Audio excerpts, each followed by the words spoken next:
অবাক হবেন, উদয়ন স্কুল ঢাকা বিশ্ববিদ্যালয়ের, সেখানে ক্লাস 7-এর ছাত্ররা তার ক্যাপ্টেনকে ফোন দিচ্ছে, তুমি স্কুলে আসো, আমরা একসাথে নামবো।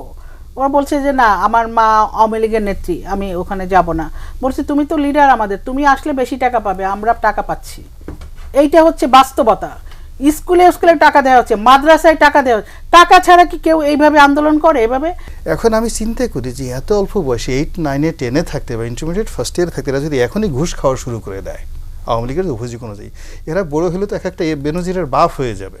জাতিসংঘের তদন্ত, ইউরোপীয় ইউনিয়নের সাথে সহযোগিতা চুক্তির যে আলাপ সেটা স্থগিত, সাথে একটু যুক্ত করি প্রবাসীদের বিক্ষোভ, রেমিটেন্স না পাঠানোর কথা, রেমিটেন্স এরই মাঝে 1 মাসে 7,500 কোটি টাকা কম, যে সব মিলিয়ে পরিস্থিতি যেই এটা আপনি আমি যত চিৎকার করি না কেন লাভ হবে না। সরকার বলছে সব ঠিক আছে, এবং এখনো পর্যন্ত দৃশ্য তো আমরা তো কোনো সমস্যা দেখছি না। বাজারে মাছ আছে, মাংস আছে, লোকজন বাজার করছে, মানে কোনো মানুষ ক্ষুধার্ত দুর্ভিক্ষের কবলে পড়ে কান্নাকাটি করেছে।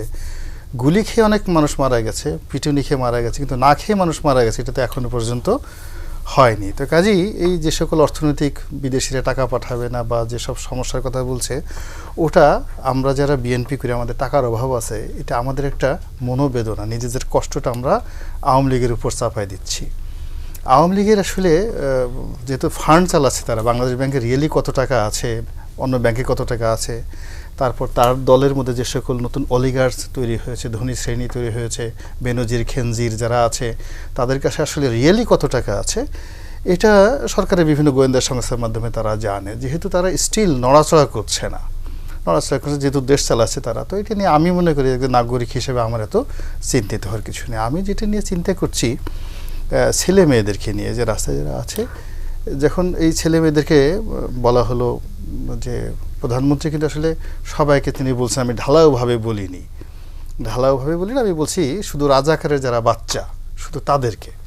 তাই এটা তো ইন জেনারেল যারা রাস্তায় সবাইকে বলিনি। এখানে যদি একটা সেকেন্ড আমাকে একটু দেন, প্রধানমন্ত্রী কিন্তু বলেছে যে এই বেনিফিটটা মুক্তিযোদ্ধার সন্তানরা পাবে না রাজাকারের সন্তানরা পাবে। একজন সাংবাদিকের প্রশ্নের উত্তরে তিনি জিজ্ঞাসা করছেন, এটা কি ভুল ব্যাখ্যা দেওয়া? না, আমি ওটাই বলছি যে প্রধানমন্ত্রী নিজেই পরবর্তীবার বলেছেন যে আমি রাস্তায় যে আন্দোলনরত যারা আছেন তাদের কাউকে পয়েন্ট আউট করে বলিনি রাজাকারের বাচ্চারা, ওরা কেন সবগুলো নিজেদের কাঁধে নিয়ে নিল, এই প্রশ্ন।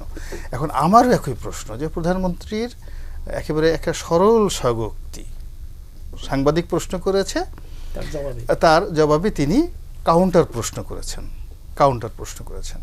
এই কাউন্টার প্রশ্নকে রাজপথে যারা আছে তারা সবাই কেন এটাকে লুফে নিল, বলল যে আমরা সবাই রাজাকার, উই আর অল রাজাকার, আমাদেরকে গালি দিয়েছে। তো এই গেল একটা খুব প্রশ্ন, এবং এটা নিয়ে সমস্ত ছাত্রদের মধ্যে এমন বিবর্তন হয়ে গেল, রাজাকার মিন্স ইজ এ ট্রেটার, জুডাস, বেঈমান, বিশ্বাসঘাতক, মুনাফিক। তো যখন কাউকে বেঈমান, বিশ্বাসঘাতক, মুনাফিক বলা হয়, এবং যখন রাজাকারের বাচ্চা বলা হয়, it means your father is a বেঈমান, মুনাফিক, এবং তুইও মুনাফিক। তো এই যেরকম একটা জঘন্য গালিকে রাজপথে যারা আন্দোলনরত ছেলেমেয়েরা তারা কি করে আপন করে নিল, দিস ইজ এ কোশ্চেন, যে কী হইল তার মনোমস্তিষ্কে। সেকেন্ডলি হলো আওয়ামী লীগের যারা পান্না ভাই বলেন বা সবাই একই কথা বলে যে এই আন্দোলনের মধ্যে কিছু ছেলে মেয়ে রয়েছে যারা কোমলমতি, যারা বুঝে নাই, ভুল বুঝানো হয়েছে বা ভুল বুঝেছে, এই গেল একটা গ্রুপ।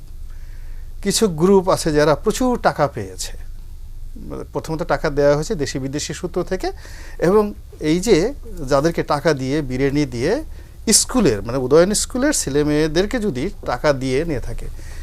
এখন আমি চিন্তা করি যে এত অল্প বয়সে 8, 9-এ 10-এ থাকতে বা ইন্টারমিডিয়েট ফার্স্ট ইয়ারে থাকতে এরা যদি এখনই ঘুষ খাওয়া শুরু করে দেয় আওয়ামী লীগের অভিযোগ অনুযায়ী, এরা বড় হলে তো একটা বেনজিরের বাপ হয়ে যাবে। ফলে তাদেরকে একটা সুন্দরভাবে ট্রিটমেন্ট দেওয়া, তাদেরকে চরিত্র ঠিক রাখা, তাদের সব কিছু করে আওয়ামী লীগের একটা নৈতিক দায়িত্ব আছে। তো মুক্তিযুদ্ধের যে নীতি এবং আদর্শ, সেখানে তো এই জিনিসগুলো করা যায় না। এটা নিয়ে কিন্তু পক্ষে এবং বিপক্ষে নিদারুণ সব কিন্তু যাকে বলে গণ্ডগোল হচ্ছে।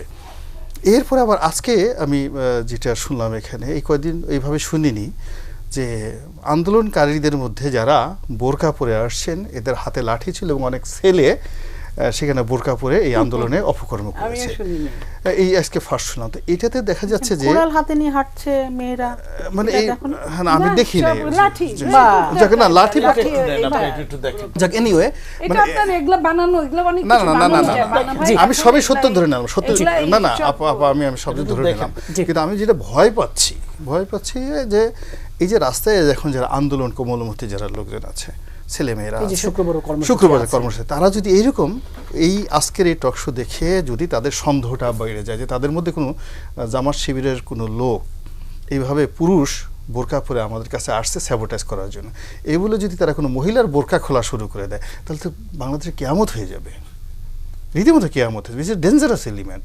তো এরপরে হলো আরও একটার পর একটা, মানে প্রতিদিনই পরিস্থিতি জটিল হচ্ছে।